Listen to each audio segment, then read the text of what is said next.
En Somalie, on craint de plus en plus que les élections présidentielles prévues le 30 novembre soient à nouveau retardées. Le prochain président devrait être choisi par les nouveaux députés, mais l'élection de ces derniers a également été retardée.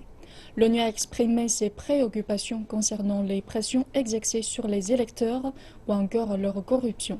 Cependant, la commission électorale du pays maintient que tout est sur la bonne voie.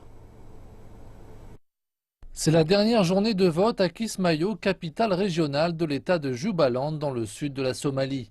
43 députés ont été élus à ce jour, mais la commission électorale affirme que la date limite fixée au 30 novembre pour les élections présidentielles pourrait ne pas être réaliste.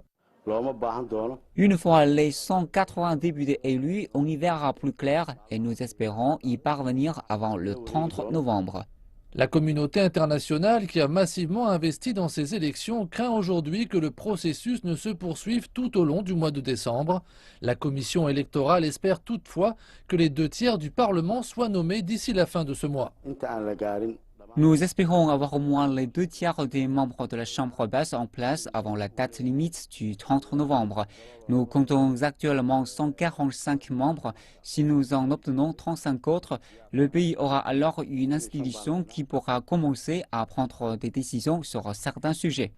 Les nouveaux députés devront prêter serment et voter pour un président de la Chambre avant de pouvoir officiellement commencer à choisir un président de la République. Le corps électoral presse les États régionaux d'accélérer le vote pour les sièges restants, et cela en dépit de milliers de plaintes pour corruption, achat de vote ou encore pour intimidation des responsables électoraux.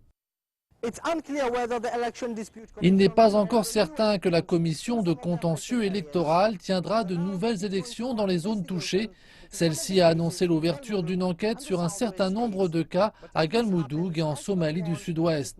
Mais dans un tel cas de figure, les experts estiment que cela pourrait causer de nouveaux retards dans la formation d'un nouveau Parlement d'ici la fin du mois.